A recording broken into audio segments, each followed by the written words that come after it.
I want to thank everyone who watched the previous video and examined some of the symbols that I put together. And I wanted to show you the result of this, right? So I have these various symbols, right, that I had put together, and I have the reasoning for these in the previous video. But I now have the digital version of these, right? And so I drew these by hand. On a computer, right? So every last one of these, I drew them by hand with meticulous detail, right? And this is a printout of these different symbols, right? They're like infinity stones, right? Because if you understand symbols, sigils, and totems and patterns, right, you'll understand how important they are to the person that creates them, right? And so these symbols, they each have a particular purpose and meaning, and that purpose and meaning will become clear at some point in terms of how I apply them into the three-dimensional plane, the real world, as we call it. And so the thing is that I was surprised at the response I got, because I wrote a article about these, right? And the article got such a huge reception on the internet that it translated into higher watch time on the video related to the article. And it just shows how many people out there are interested in design, art, creativity, and expressing their true self. Because that's what this is about at the end of the day, expressing the true self. So I want to thank everyone who tuned into this, and I want to show you a little bit more about this process. As I mentioned previously, while I have my pencil sets, I also have a Wacom tablet. And I've had Wacom tablets in some variety, shape, form, or fashion since around 2000 or 2005, somewhere in that ballpark. And I've been pretty proficient with them over the years, right? But they are probably one of my least used tools. There was a time when I first got one, it was like I used it for everything, because, you know, this pen can replace a mouse. So, you know, this entire tablet, every time you move, the mouse on the screen follows the pointer. And so, you know, this is the bottom of the screen, right? The top of the screen, in the middle, all of that. So it's just going to follow it. And these pens don't need batteries, right? They've designed this in such a way where the tablet itself just needs power. And so if you can draw, or you can get yourself to a point where you can draw and, you know, keep your eyes on the screen, this works very well. So it took me a good while to acclimate to that, but once I did, it allowed me to bridge the divide between the mouse and the computer. And it's been very useful over the last, I'd say, 20 years to go in there and be able to do fine touches, primarily on Bezier curves. But, you know, it's useful in more than just Bezier curves in illustration programs. All right, so I have 13 symbologies. That's what I call them, symbologies. But really, they're just symbols and sigils and patterns. But I have 13 of them. And I didn't start out to create 13. It's just that 13 is what unfolded organically from this process. So here we are, Inkscape on Fedora Linux. I recommend Debian Linux, but I'm running Fedora so that I can get some particular functionalities as I await the release of Debian 13. So Control 4 centers the image on the screen, and then I can zoom, press Control 4. And you notice these different symbols here, arc symbol, rectangle symbol. You notice there's a R there, right? there's an R, and you can press the R on your keyboard, right? So if I press R right now, I now get the rectangle tool, right? And I can just press delete to delete it. So a lot of what I've done in these illustration programs is learn some of the keyboard keys. It makes things more productive. It makes it easier to flow, especially when you're using a graphics tablet. So in this case, I wanted my circle, the outer circle, to be perfect, right?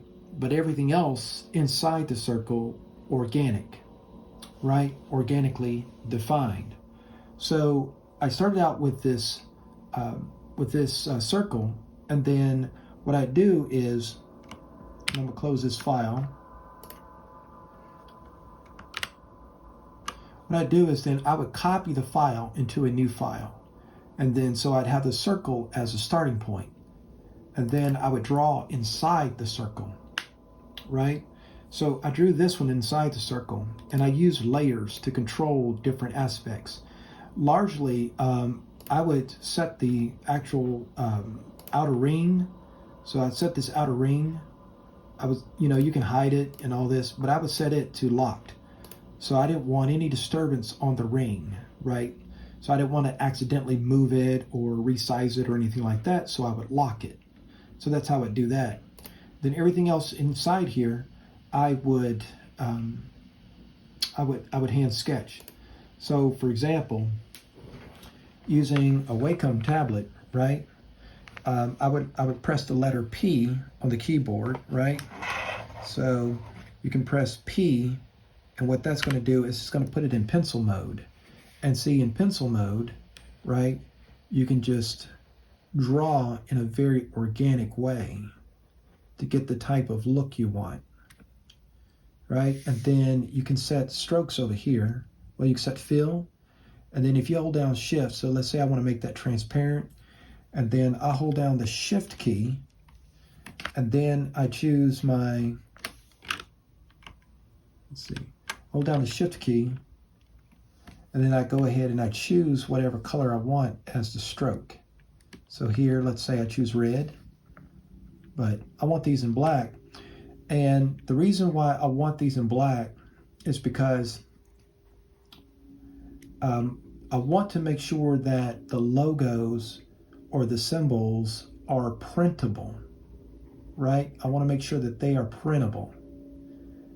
And you can design a very fancy logo in color starting out, but then if you ever decide to print it and you have to print it on a printer that is not color, then if you made color the fundamental aspect of your design, then it's going to fall apart, right?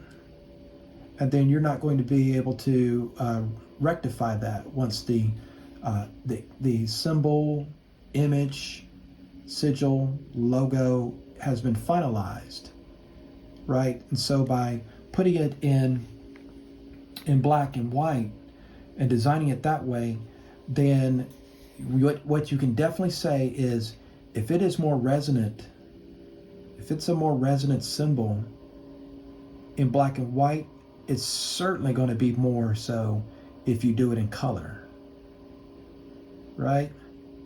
And so this particular sequence here, it's what I call a Nagas sequence. This is the 9-year in numerology.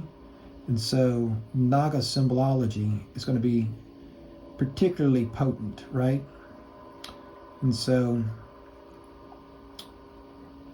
it was once said that really great artists can draw a perfect symbol. On paper, on a piece of paper, I can pretty much do that. I haven't quite gotten there when it comes to the computer, but I'm close enough to where I can get the lines the way I want. Now, here's something that I found useful when it comes to going to art school. In art school, you learn a variety of shortcuts. And one of the shortcuts you learn here, so if I press the N key, I can see all the different nodes that were created by drawing it freehand.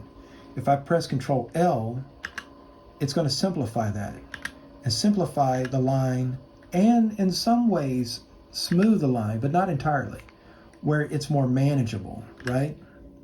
So then I can then press in again, and I can edit the nodes individually. So that's how you integrate different disciplines of organic hand drawing and mathematics, as in the mathematics of proportion, right? Because sometimes up here when you're using X and Y, you can use mathematics to quickly move things across those axes. And so anyway, and so with this, you can fine tune the imagery the way you want while maintaining a large measure of its organic origin and nature. And so that's how I pretty much use a Wacom tablet in conjunction with a mouse, in conjunction with the keyboard, and so on, right? And so, of course, we're not going to save this, but let's go ahead and quit that, close without saving changes. And as I progressed with this, right, I was able to get more intricate. And so you group different different paths and different shapes together to form your overall symbology, right? And so this discussion somewhat decomposes the symbology, but it doesn't take away from it, because these symbologies, they originated from paper. They originated from an organic process. And that is what sustains the integrity and strength of this process, right? And so combining layers and working through your different fill levels and stroke levels, and in some cases stroke styles, right, then you're able to achieve different aspects of that. Let me see. So I made the backgrounds transparent, which almost defeats accessing these through the file browser. And so this one is a combination of linear, trilinear forms as well as organic forms. And then there's one in particular that I want to bring up. Let's see. This one has a very Mesoamerican vibe to it, right?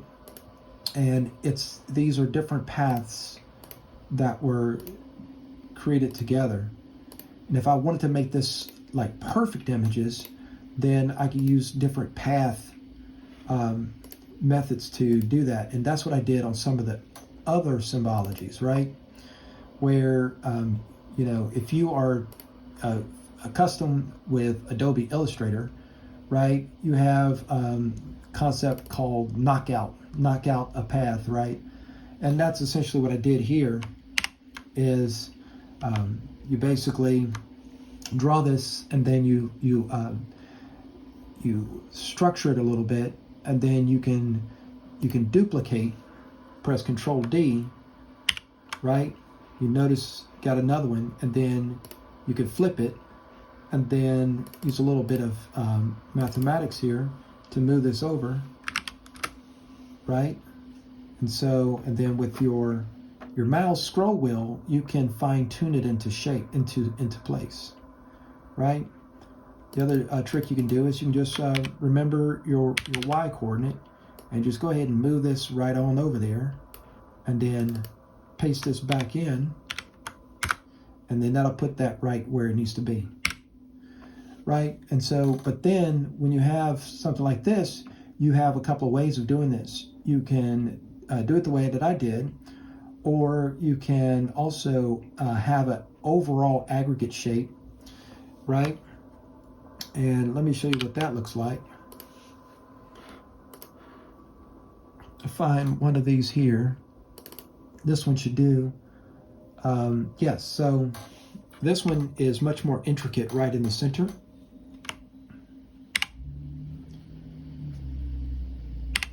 And I'm going to slide that over. And this one is one where I was able to draw the individual angles and then using the path utilities to actually slice out different sections of this. And you'll notice on the left-hand side and right-hand side, there's a much more organic drawing sequence that was taking place there. Let's see, there's a particular one that I'm looking for. There it is. Now this one, I use a calligraphy pen, right? So I drew it by hand on paper, just in a normal way, but I was like, what I really want is something that has more dimensionality to the strokes itself. And so there is a calligraphy pen, this pen right here. And so when, let's say if I open up let's open up a new document. And what you can do with a calligraphy pen, and it's a C, so you press the letter C, right? So you press the letter C, and so what it does is it allows you to set up, and in here, I'm gonna let that fill in a little bit. And so it has different pressure modulations to it, right? So you can end up with some very unique artwork with this, right? Now, one of the interesting tricks to this is, you can use the arrow key. So if I use the arrow keys at the same time that I am drawing it, I can actually change the way this is. So let's go ahead and do that. See, I've actually widened it, and then let's narrow it again, see? And so some would be like, why would you ever do that? Well, you might want something that is a little bit more unique than you normally do, and this would be a way of doing that.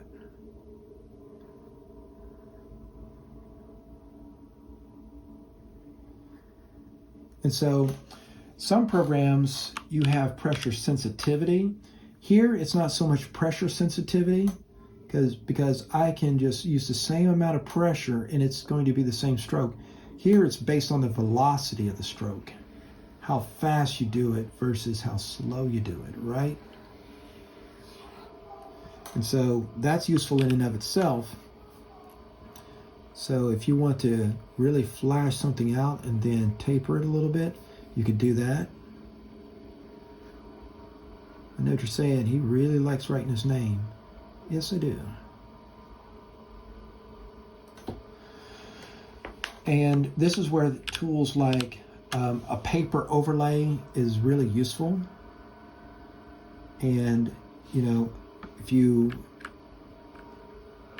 I'm going to change some aspects of this with the arrow keys, and you can end up with some very fine calligraphy. I was a hand calligrapher growing up. I learned hand calligraphy, and so I really enjoyed doing calligraphy by hand, using ink and all of that. It was really awesome.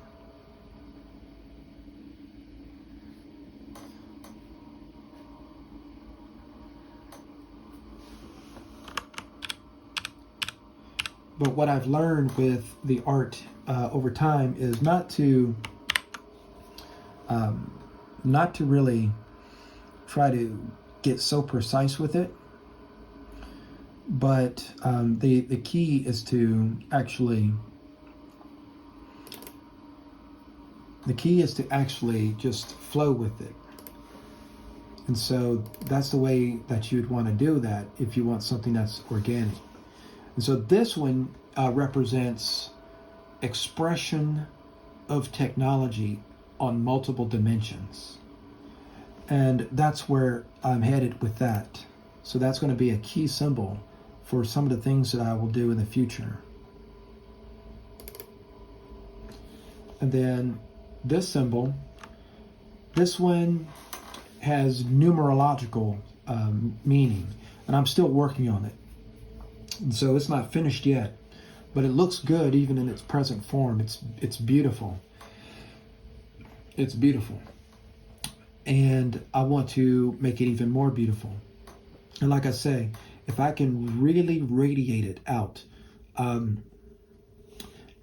in black and white, then I know that when I put it in color, it's going to look great. So the way I did this one is, here, let's go ahead and hide that. So it's just one lane, and I just press Control D, and I rotate it, right? And you just rotate it to where it needs to be.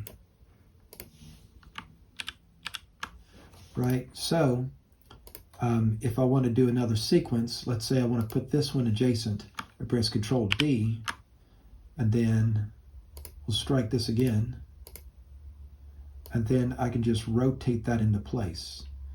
Because it's geometrically balanced in terms of how I've arranged this, that works. Now, one method I missed from Adobe Illustrator, I forgot the name of it. There's a way that you could draw, you could put, let's say, I could put a square over here, and I could put a larger square over here, and then I think it's called the blend tool. It might have been the blend tool, but you could actually indicate in the little window that pops up how many steps from here to here, and it would draw all the intervening boxes from the starting point to the ending point. It was pretty cool, and you could also use that in developing animations. But anyway, that was that part of that, right? And let me show you one more thing.